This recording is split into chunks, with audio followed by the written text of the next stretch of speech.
call Halayimla Yahweh Bahasham, Yahweh Shai Bahasham Rakakwadash.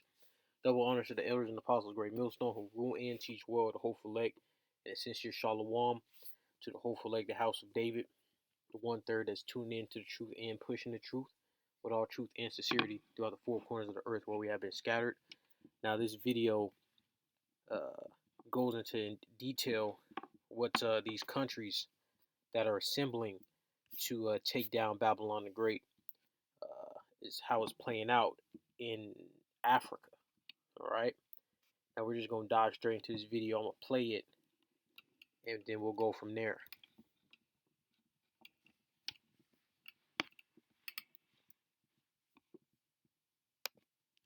Russian summit that just went down in Putin's hometown, St. Petersburg. Now, you know that I always keep it real and I bring you the untold stories that mainstream media might miss. But before we jump into it, make sure that you hit that subscribe button and the bell icon so that you won't miss on any of my Pan-African updates. Remember the video that I did 3 months back? If you haven't watched that video, you can go and watch it. I'll put it there in the box. It was about how Putin is making moves in Africa with the Wagner mercenaries. Well, that was just the beginning, fam. The African-Russian summit took place recently, and boy, it was a game changer. First thing first, the US and the UK media tried to spin the narrative focusing on insignificant details like the number of presidents attending and blaming Moscow for the Green Deal hiccup. Well, frankly, it's been underwhelming. As you say, just 17 African heads of state, according to Russia's own tally, showed up for the summit. That's less than half of the 43 leaders who participated in the very first one in 2019. And the list of notable absentees includes some very heavy hitters: Nigeria, Kenya, Democratic Republic of Congo, Rwanda, Zambia.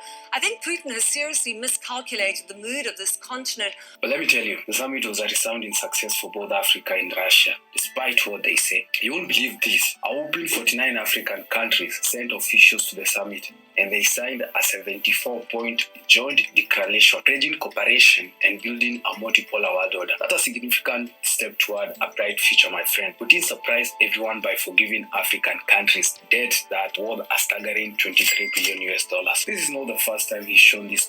This is the book of Isaiah 14th chapter and verse 12.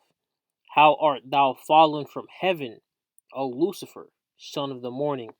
And he going to Lucifer is going to the light bearer, which represents the king of Babylon. All right. How art thou cut down to the ground, which didst weaken the nations? And that's what you, starting with Babylon the Great, you Edomites and these Russians as well have weakened the nations.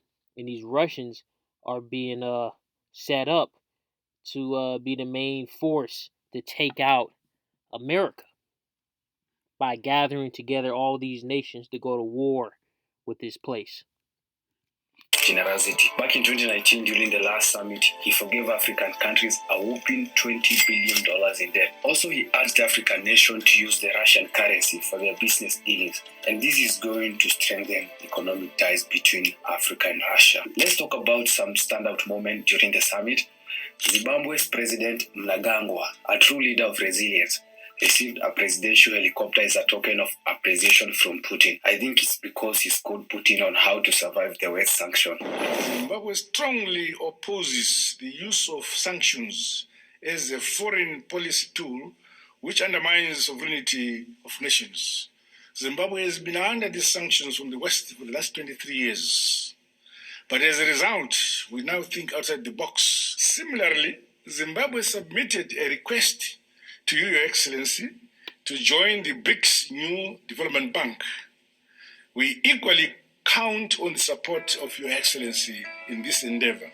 As you know, I've got to give a shout out to my favorite president in Africa. I made a video about him a few months ago, and I talked about how I have a lot of hope in him. This is the youngest head of state in Africa, Ibrahim Traore, the president of Burkina Faso. When he did his coup, I saw this guy as the next Thomas Sankara. You can see a lot of similarity, and I think under Ibrahim Traore, there's a lot of Jakes on the west coast of Africa, all right, and all throughout Africa. And in South Africa, they are really mainly on the west coast of Africa and South Africa.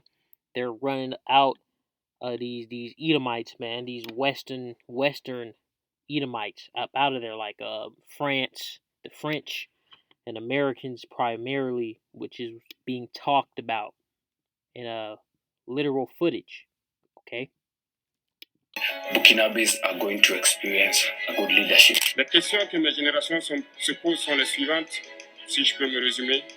C'est de ne pas comprendre comment l'Afrique, avec tant de richesses sur notre sol, avec une nature généreuse, de l'eau, du soleil en abondance, l'Afrique est aujourd'hui le continent le plus pauvre.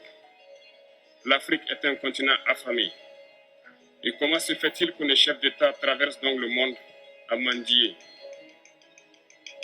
Voici des questions que nous nous posons et que nous n'avons pas de réponse jusque-là. And again, Russia has came out, Putin himself on video has came out and said they are willing to give Africans any military technology that they want to fight you Babylonians, man. It's getting real. Let's get this is Amos 9:1.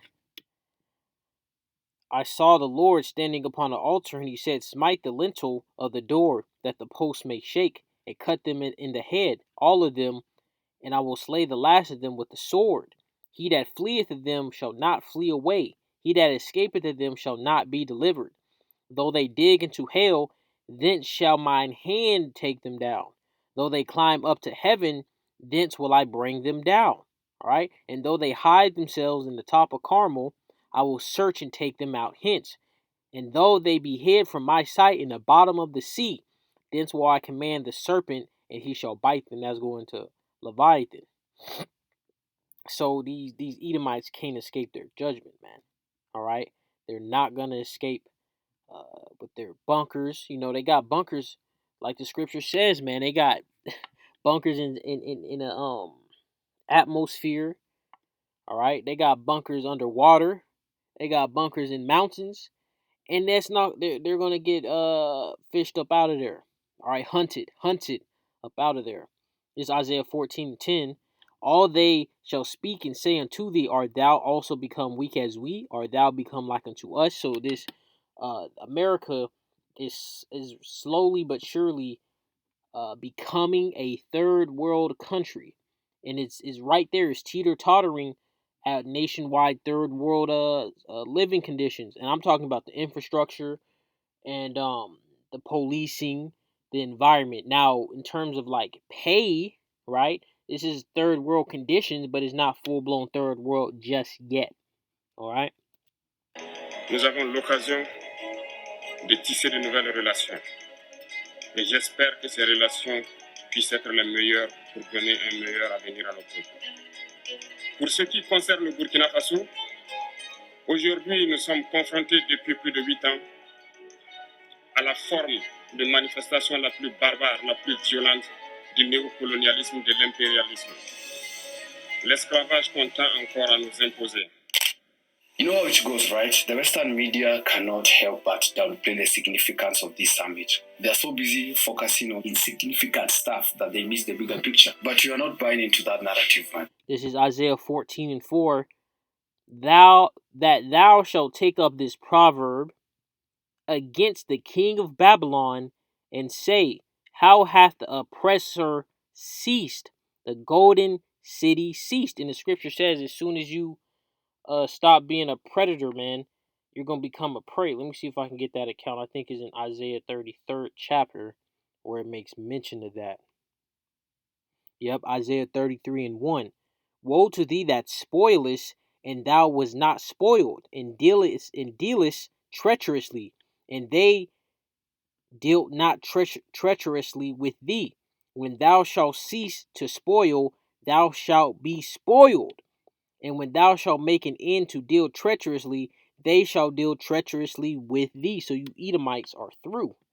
There's no escape for you devils. No, your little bunkers, man. With who knows the type of security measures they got on these bunkers too. You know, they can have freaking invisible robots, right? Robots that are completely invisible and if not nearly silent, that are patrolling these bunkers, right? Esau got that blessing, and none of that's going to stop them from receiving judgment. By the way, Kenya was not in attendance, but hold on, there was a good reason. The Kenyan president has been vocal about his stance on the Russian-Ukraine war, although down low, he has been condemning the Russian action. Instead, he decided to spend his time with the U.S. Secretary of State, Antony Blinken. Let me just tell you something that is going to excite you. We are entering the African era of world history. Just like China rose to greatness, Africa is next in line. And even China knows it. And you damn Hamites is not next in line. You Hamites are through. You go into captivity just like this so-called Chinese man you see right there, Xi Jinping, is a Moabite. All you damn heathens are going to captivity under the Israelites. Of course, the West will try to stop our rise, but altogether, we are unstoppable. That's all for today, fam. Thank you for tuning in to Shake Speaks. All right, this is the book of Obadiah 1 from the top, verse 1. And it reads, the title says, Edom will be humbled. And we're already seeing the beginning stages of that. It's gonna keep increasing. In verse 1, the vision of Obadiah. Thus said the Lord Yahweh concerning Edom. We have heard a rumor from Yahweh, and an ambassador is sent among the heathen. Arise ye, and let us rise up against her in battle. Behold, I have made thee small among the heathen. Thou art greatly despised. The pride of thine heart hath deceived thee. Though thou dwellest in the clefts of the rock, whose habitation is high, that saith in his heart, who shall bring me down to the ground? Though thou exalt thyself as the eagle, and though thou set thy nest among the stars, thence will I bring thee down, saith Yahweh. If thieves came to thee, if robbers by night, how art thou cut off? Would they not have stolen till they had enough? If the grape gatherers came to thee, would they not leave some grapes? How are the things of Esau searched out? How are his hidden things sought up? All the men of thy confederacy have brought thee even to the border. The men that were at peace with thee have deceived thee and prevailed against thee. They that eat thy bread have laid a wound under thee. There is no understanding in him. Shall I not in that day say, saith Yahweh, even destroy the wise men of Edom and understanding out of the mount of Esau, and college education is not worth nothing, man. All right, and we see that because the people that's collapsing this country are college educated. All right, got that from the elder Malcolm. But that's it for this lesson. Lord's will. It was edifying. Shalom.